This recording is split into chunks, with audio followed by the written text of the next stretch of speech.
എല്ലാ വിദ്യാർത്ഥികൾക്കും പൊതുപരീക്ഷയിലേക്ക് സ്വാഗതം. കാലിക്കറ്റ് യൂണിവേഴ്സിറ്റിയുടെ 3-ാം സെമസ്റ്റർ ബിരുദ പരീക്ഷയുടെ റിസൾട്ട് ഇന്നലെ വൈകുന്നേരത്തോടെ തന്നെ സർവകലാശാല വെബ്സൈറ്റിൽ പ്രസിദ്ധീകരിച്ചു. ബികോം ബിബിഎയുടെ റിസൾട്ടാണ് പ്രസിദ്ധീകരിച്ചത്. ബാക്കിയുള്ള റിസൾട്ടുകൾ വന്നു തുടങ്ങും എന്ന് തന്നെയാണ് നമ്മൾ പെട്ടെന്ന് തന്നെ പ്രതീക്ഷിക്കുന്നത്. വേഗം തന്നെ ഇന്ന് വൈകുന്നേരത്തോടെ അല്ലെങ്കിൽ നാളെ വൈകുന്നേരത്തോടെ തന്നെയോ റിസൾട്ട് ഉടൻ തന്നെ പ്രസിദ്ധീകരിക്കും. അപ്പോൾ ഇനി പല വിദ്യാർത്ഥികളും ചോദിക്കുന്ന മറ്റു സംശയമാണ് റീവാലുവേഷൻ ഫോട്ടോ കോപ്പി സ്ക്രൂട്ടണിക്ക് ഇപ്പോൾ വിദ്യാർത്ഥികൾക്ക് അപേക്ഷിച്ചത് ബികോം ബിബിഎയുടെ റീവാലുവേഷൻ ഫോട്ടോ കോപ്പി സ്ക്രൂട്ടണിക്ക് വിദ്യാർത്ഥികൾക്ക് ഇപ്പോൾ തന്നെ ആപ്ലിക്കേഷൻ സമർപ്പിക്കാം.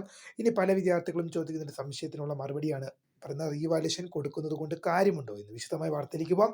ആദ്യമായിട്ട് ഈ ചാനൽ കാണുന്ന വിദ്യാർത്ഥികളുണ്ടെങ്കിൽ തീർച്ചയായും പഠിക്കേണ്ട മറക്കേണ്ട സബ്സ്ക്രൈബ് ചെയ്ത് കൂടെ പറയാൻ പ്രത്യേകം ശ്രദ്ധിക്കുക. സബ്സ്ക്രൈബ് ചെയ്തതിനൊപ്പം നോട്ടിഫിക്കേഷൻ ബെല്ലിലുള്ള ഓൾ ഓപ്ഷൻ എനേബിൾ ചെയ്യാനും ചാനലിലെ വീഡിയോസ് നിങ്ങൾക്ക് ഉപകാരപ്രദമാകുന്നുണ്ട്. തീർച്ചയായും ഒന്ന് ലൈക്കും കൂടി ചെയ്യാനും അതുപോലെ തന്നെ നിങ്ങളുടെ സുഹൃത്തുക്കളിലേക്ക് ഷെയർ ചെയ്ത് കൊടുക്കാനും കൂടെ പ്രത്യേകം ശ്രദ്ധിക്കുക. അതുപോലെ തന്നെ നമ്മുടെ ചാനലിലെ വാട്സപ്പ് ഗ്രൂപ്പിൽ ജോയിൻ ചെയ്യാനുള്ള ലിങ്ക് വീഡിയോക്ക് താഴെ ഡിസ്ക്രിപ്ഷൻ ബോക്സിൽ നമ്മൾ കൃത്യമായ രീതിയിൽ നൽകുന്നതായിരിക്കും. അപ്പോൾ നമുക്ക് നേരെ വീഡിയോയിലേക്ക് പോകാം.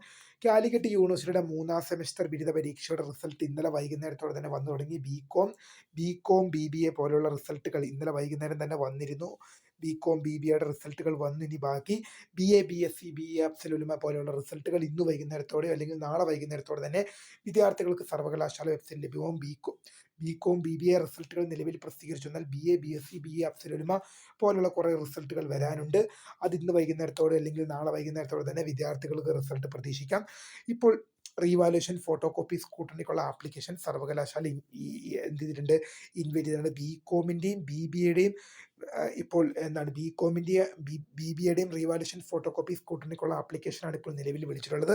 റീവാലുവേഷൻ ഫോട്ടോ കോപ്പി സ്ക്രൂട്ടണിക്ക് വിദ്യാർത്ഥികൾക്ക് ഫെബ്രുവരി മാസം 10-ാം തീയതി വരെ നിങ്ങൾക്ക് സർവകലാശാല വെബ്സൈറ്റ് വഴി രജിസ്ട്രേഷൻ ചെയ്യാൻ ഫെബ്രുവരി മാസം 10-ാം തീയതി വരെ നിങ്ങൾക്ക് റീവാലുവേഷനായി അപേക്ഷ സമർപ്പിക്കാം. ഫെബ്രുവരി മാസം 10-ാം തീയതി വരെ നിങ്ങൾക്ക് റീവാലുവേഷന് അപേക്ഷ സമർപ്പിക്കാം. റീവാലുവേഷൻ കൊടുക്കുന്നത് കൊണ്ട് കാര്യമുണ്ടോ എന്ന് പല വിദ്യാർത്ഥികളും ചോദിക്കുന്ന ഒരു സംശയമാണ്. റീവാലുവേഷൻ ഞാൻ ഇപ്പോഴും പറഞ്ഞ റീവാലുവേഷൻ കൊടുക്കുന്നത് രണ്ട് തരത്തിൽപ്പെട്ട വിദ്യാർത്ഥികൾ. ഒന്ന്, നിങ്ങൾക്ക് 1-2 മാർക്കിന് നിങ്ങൾക്ക് ഫെയിലായിപ്പോയ വിദ്യാർത്ഥി, അതായത് ജയിക്കാൻ നിങ്ങൾക്ക് എത്രയാണെന്ന് ഇപ്പം 40 മാർക്കിൻ്റെ റിട്ടേൺ എക്സാമിൽ നിങ്ങൾക്ക് 16 മാർക്ക് എന്ത് ചെയ്യണം, പാസ്സാകാൻ വേണം. നിങ്ങൾക്കൊരു 14 അല്ലെങ്കിൽ 15 മാർക്ക് കിട്ടി 1 മാർക്കിനോ 2 മാർക്കിനോ ഒക്കെ നിങ്ങൾ തോറ്റു പോവുകയാണെങ്കിൽ ജസ്റ്റ് ഫോർ ട്രൈ എന്ന് പറഞ്ഞ് നിങ്ങൾ റീവാലുവേഷൻ കൊടുക്കാറുണ്ടത്. 1 മാർക്കോ 2 മാർക്കിനോ ഒക്കെയാണ് ഞാൻ പോയത്. അപ്പോൾ റീവാലുവേഷൻ കൊടുത്താൽ കിട്ടിയാൽ കിട്ടിയെന്ന് പറഞ്ഞ് അങ്ങനെ കൊടുക്കുന്ന വിദ്യാർത്ഥികളുണ്ട്. ഇനി അടുത്ത റീവാലുവേഷൻ കൊടുക്കുന്ന വിദ്യാർത്ഥികൾ 40 മാർക്കിൻ്റെ എക്സാമിൽ ഒരു 35 മാർക്ക് പ്രതീക്ഷിച്ചിരുന്നു. എന്നാൽ ആ വിദ്യാർത്ഥിക്ക് ഒരു 30 അല്ലെങ്കിൽ ഒരു 25 മാർക്ക് മാത്രമേ കിട്ടിയുള്ളൂ. അങ്ങനെയുള്ള വിദ്യാർത്ഥികളും വിചാരിച്ച മാർക്ക് കിട്ടാത്ത വിദ്യാർത്ഥികളുമാണ് റീവാലുവേഷൻ കൊടുക്കുക. രണ്ട് തരത്തിൽപ്പെട്ട വിദ്യാർത്ഥികളാണ് റീവാലുവേഷൻ കൊടുക്കുക. ഒന്ന്, നിങ്ങൾക്ക് ജയിക്കാൻ 40 മാർക്കിൻ്റെ എക്സാമിൽ 16 മാർക്ക് ജയിക്കാൻ വേണം. അതിലൊരു 14 കിട്ടി 1-2 മാർക്കിനോ നിങ്ങൾ ഫെയിലായിപ്പോയി. അങ്ങനെയെങ്കിൽ നിങ്ങൾക്ക് ഒന്ന് ട്രൈ ചെയ്യാൻ വേണ്ടി കിട്ടിയാൽ കിട്ടി പോയാൽ പോയെന്ന് പറഞ്ഞ പോലെ നിങ്ങൾക്ക് ഒരു ട്രൈ എന്ന രീതിയിൽ നിങ്ങൾക്ക് റീവാലുവേഷൻ കൊടുക്കാം. ഇനി രണ്ടാമത്തെ തരത്തിലുള്ള വിദ്യാർത്ഥികൾ 40 മാർക്കിൻ്റെ എക്സാമിൽ 35 മാർക്ക് എക്സ്പെക്ട് ചെയ്തിരുന്നു. എന്നാൽ ഒരു 25-30 കിട്ടിയുള്ളൂ. അങ്ങനെയല്ലല്ലോ ഞാൻ അപ്പം 25-30 കിട്ടിയുള്ളൂ. അപ്പോൾ ആ വിദ്യാർത്ഥിക്ക് തോന്നണം, അങ്ങനെയല്ലല്ലോ ഞാൻ എഴുതിയത് വെച്ച് എനിക്ക് ഇതിലും കൂടുതൽ മാർക്ക് കിട്ടണം, ഞാൻ ഇതിലും കൂടുതൽ മാർക്കിൻ്റെ ഞാൻ എഴുതിയിട്ടുണ്ടല്ലോ, ഞാൻ വിചാരിച്ച മാർക്കിൻ്റെ അടുത്തെത്തിയിട്ടില്ലല്ലോ. അങ്ങനെയെങ്കിൽ നിങ്ങൾക്ക് റീവാലുവേഷൻ കൊടുക്കാം. ഫോട്ടോ കോപ്പി എന്ന് പറഞ്ഞാൽ നിങ്ങൾക്ക് നിങ്ങളുടെ പേപ്പറിൻ്റെ കോപ്പി നിങ്ങളുടെ കയ്യിൽ കിട്ടും. നിങ്ങൾക്ക് അത് നോക്കണം. നിങ്ങൾക്ക് നിങ്ങളുടെ പേപ്പറിൻ്റെ കോപ്പി നിങ്ങളുടെ കയ്യിലേക്ക് യൂണിവേഴ്സിറ്റി നിങ്ങളുടെ അഡ്രസ്സിലേക്ക് അയച്ചു തരും. അപ്പോൾ നിങ്ങൾക്ക് ഒന്നെങ്കിൽ നിങ്ങളുടെ അഡ്രസ്സിലേക്ക് അല്ലെങ്കിൽ നിങ്ങളുടെ കോളേജിൻ്റെ അഡ്രസ്സിലേക്ക് നിങ്ങൾ ഫീസ് അടയ്ക്കുന്ന പക്ഷം ഏത് പേപ്പറിൻ്റെ കോപ്പിയാണോ നിങ്ങൾക്ക് വേണ്ടത് അത് നിങ്ങൾക്ക് അയച്ചു തരും. റീവാലുവേഷൻ എന്ന് പറഞ്ഞാൽ പുനർമൂല്യനിർണ്ണയമാണ്. നിങ്ങളുടെ പേപ്പർ വീണ്ടും വാല്യുവേഷൻ ചെയ്യും. ഫോട്ടോ കോപ്പി നിങ്ങളുടെ കയ്യിൽ പേപ്പർ എത്തും. സ്ക്രൂട്ടണി എന്ന് പറയുന്നത് റീവാലുവേഷൻ, പുനർമൂല്യനിർണ്ണയവും ഫോട്ടോ കോപ്പി എന്ന് പറഞ്ഞാൽ നിങ്ങൾക്ക് കോപ്പി കൈ കിട്ടും. അതുപോലെ തന്നെ സ്ക്രൂട്ടണി എന്ന് പറഞ്ഞാൽ നിങ്ങളുടെ മാർക്ക് ഒന്നും കൂടി യൂണിവേഴ്സിറ്റി അധ്യാപകരെ കൊണ്ട് കൂട്ടി നോക്കിക്കും. അതിനാണ് സ്ക്രൂട്ടണി എന്ന് പറയുന്നത്. ഞാൻ വിദ്യാർത്ഥികളോട് പറയുന്നത് എൻ്റെ വ്യക്തിപരമായ അഭിപ്രായത്തിൽ ഞാൻ എപ്പോഴും റീവാലുവേഷനെ മാത്രമാണ് സപ്പോർട്ട് ചെയ്യുക. ഞാൻ യൂണിവേഴ്സിറ്റിയെ കുറ്റം പറഞ്ഞുകൊണ്ടോ അല്ലെങ്കിൽ ഫോട്ടോ കോപ്പിയും സ്ക്രൂട്ടണിയും വിദ്യാർത്ഥികൾ കൊടുക്കാതിരിക്കാൻ വേണ്ടിയോ അല്ല പറഞ്ഞത്. ഫോട്ടോ കോപ്പിയോ സ്ക്രൂട്ടണിയോ വിദ്യാർത്ഥികൾ കൊടുക്കാതിരിക്കാൻ വേണ്ടിയും യൂണിവേഴ്സിറ്റിയെ കുറ്റം പറഞ്ഞുകൊണ്ട് ചെയ്യുന്നൊരു വീഡിയോ അല്ല. കൊടുക്കാതിരിക്കാൻ വേണ്ടി ചെയ്യുന്നൊരു വീഡിയോ അല്ല. അത് വിദ്യാർത്ഥികൾക്ക് താല്പര്യമെങ്കിൽ ഫോട്ടോ കോപ്പിയും സ്ക്രൂട്ടണിയും കൊടുക്കാം. പക്ഷേ എൻ്റെ വ്യക്തിപരമായ അഭിപ്രായത്തിൽ ഞാൻ ഇപ്പോഴും പറയുകയാണെങ്കിൽ ഞാൻ റീവാലുവേഷനെ മാത്രമാണ് സപ്പോർട്ട് ചെയ്യുക. കാരണം റീവാലുവേഷൻ എന്ന് പറഞ്ഞതിനുള്ള ഗുണം എന്ന് പറഞ്ഞാൽ നിങ്ങളുടെ പേപ്പർ പുനർമൂല്യനിർണ്ണയം നടത്തുന്നത്, നിങ്ങളുടെ പേപ്പർ വീണ്ടും വാല്യുവേഷൻ നടത്തുകയാണ് റീവാലുവേഷനിലൂടെ ചെയ്യുന്നത്. അതുകൊണ്ട് തന്നെ എൻ്റെ വ്യക്തിപരമായ അഭിപ്രായത്തിൽ ഞാൻ പറയുകയാണെങ്കിൽ ഞാൻ ഒരിക്കലും ഫോട്ടോ കോപ്പിനെയും സ്ക്രൂട്ടണിനെയും സപ്പോർട്ട് ചെയ്യില്ല. എൻ്റെ വ്യക്തിപരമായ അഭിപ്രായത്തിൽ ഞാൻ ഫോട്ടോ കോപ്പിനെയും സ്ക്രൂട്ടണിനെ സപ്പോർട്ട് ചെയ്യില്ല. ഇത് യൂണിവേഴ്സിറ്റീനെ കുറ്റം പറഞ്ഞുകൊണ്ട് ചെയ്യുന്ന വീഡിയോ ഒന്നുമല്ല.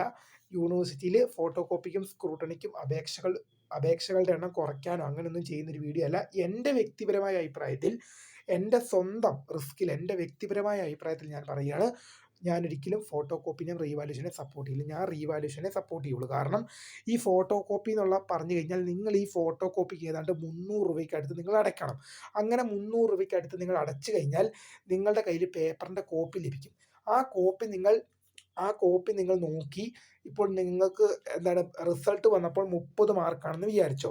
നിങ്ങൾ ആ പേപ്പറിൻ്റെ കോപ്പി നിങ്ങളുടെ കയ്യിൽ കിട്ടി നിങ്ങൾ കൂട്ടി നോക്കുമ്പോൾ, അല്ലെങ്കിൽ നിങ്ങളുടെ കോളേജിൽ അതേ വിഷയത്തിൻ്റെ അധ്യാപകർ കൂട്ടി നോക്കുമ്പോൾ ആ 30ൽ റിസൾട്ട് വന്നപ്പോൾ 30 മാർക്കാണ്, അല്ലെങ്കിൽ റിസൾട്ട് വന്നപ്പോൾ 30 മാർക്ക്. ഇനി ആ പേപ്പറിൻ്റെ കോപ്പി കിട്ടിക്കഴിഞ്ഞാൽ നിങ്ങൾ കൂട്ടി നോക്കൂ, അല്ലെങ്കിൽ നിങ്ങളുടെ കോളേജിൽ അധ്യാപകരെ കൊണ്ട് കൂട്ടി നോക്കിച്ച് കഴിയുമ്പോൾ അതിൽ കൂടുതൽ മാർക്ക് ഉണ്ടെങ്കിൽ പിന്നീട് ആ പേപ്പർ വാല്യുവേഷൻ നടത്തണമെങ്കിൽ നിങ്ങൾ വീണ്ടും റീവാല്യുവേഷൻ ഫീ അടയ്ക്കേണ്ടതാണ്. അതായത് നിങ്ങൾക്ക് ഫോട്ടോ കോപ്പിക്ക് 300 രൂപയോളം കൊടുക്കുന്നതിന് പുറമെ ആ ഫോട്ടോ കോപ്പി നിങ്ങൾ നോക്കിക്കഴിയുമ്പോൾ അല്ലെങ്കിൽ നിങ്ങളുടെ അധ്യാപകരെ കൊണ്ട് നോക്കിക്കഴിയുമ്പോൾ അതിൽ മാർക്ക് കൂടുന്നുണ്ടെങ്കിൽ ആ പേപ്പർ വീണ്ടും വാല്യുവേഷൻ നടത്തണമെങ്കിൽ യൂണിവേഴ്സിറ്റിക്ക് നിങ്ങൾ റീവാല്യുവേഷൻ ഫീ വീണ്ടും അടയ്ക്കേണ്ടതാണ്. അതുപോലെ തന്നെ സ്ക്രൂട്ടണി എന്ന് പറഞ്ഞു കഴിഞ്ഞാൽ നിങ്ങളുടെ മാർക്ക് ഒന്നുകൂടെ കൂടി നോക്കും. ഇപ്പം ഞാൻ പറയുന്നു 10 മാർക്കിനുള്ള ചോദ്യമാണെങ്കിൽ 10 മാർക്കിൻ്റെ ചോദ്യം, 2 മാർക്കിൻ്റെ 5 ചോദ്യങ്ങൾ, 2, 4, 6, 8, 10. അപ്പോൾ ഈ സ്ക്രൂട്ടണി എന്ന് പറഞ്ഞാൽ മാർക്ക് കൂട്ടി നോക്കുകയാണ്. ഈ കുട്ടി എത്ര 2, 4, 6, 8, 10, 2, 4, 6, 8, 10 എന്ന് പറഞ്ഞ് മാർക്ക് കൂട്ടി നോക്കുക മാത്രമാണ് ചെയ്യുന്നത്. അതുകൊണ്ട് തന്നെയാണ് ഞാനൊരിക്കലും എന്ത് ചെയ്യില്ല, ഫോട്ടോ കോപ്പിനെയും സ്ക്രൂട്ടണിനെയും സപ്പോർട്ട് ചെയ്യാതെ. ഞാൻ എപ്പോഴും റീവാല്യുവേഷനെ മാത്രമാണ് എൻ്റെ വ്യക്തിപരമായ അഭിപ്രായത്തിൽ സപ്പോർട്ട് ചെയ്യുക. കാരണം എൻ്റെ വ്യക്തിപരമായ അഭിപ്രായത്തിൽ ഞാൻ റീവാല്യുവേഷനെ മാത്രമാണ് സപ്പോർട്ട് ചെയ്യുക. കാരണം റീവാല്യുവേഷൻ കൊടുക്കുന്നതുകൊണ്ടുള്ള ഏക ഗുണം എന്ന് പറയുന്നത് നിങ്ങളുടെ പേപ്പർ പുനർമൂല്യനിർണ്ണയം നടത്തും. അതായത് ആദ്യം പേപ്പർ നോക്കിയ അധ്യാപകനല്ല, പുതിയൊരു അധ്യാപകൻ വന്ന് ആദ്യം മുതലേ ആ പേപ്പർ വാല്യുവേഷൻ നടത്തും. ഇതാണ് റീവാല്യുവേഷനിലൂടെ സംഭവിക്കുക. വീഡിയോ ഇഷ്ടപ്പെട്ടാൽ ലൈക്ക് ചെയ്യുക, ഷെയർ ചെയ്യുക, സബ്സ്ക്രൈബ് ചെയ്യുക. അപ്പോൾ my name is Kriya, founder of scry for the career guidance. Thanks for watching. Bye. പിന്നെ പോകുന്നതിന് മുമ്പ് തൽക്കാലം നിങ്ങളുടെ മുഴുവൻ സംശയങ്ങൾക്കുള്ള മറുപടി അനുസരിക്കുന്നത്. ഇനി എന്തെങ്കിലും ഉണ്ടെങ്കിൽ തീർച്ചയായും കമൻറ്റ് ചെയ്യുക. അപ്പോൾ നിങ്ങൾക്ക് ഇൻഡിവിജ്വലി മറുപടി തരാൻ ശ്രമിക്കാം. അപ്പോൾ പുതിയ കാണാം. അതുവരേക്കും ബൈ.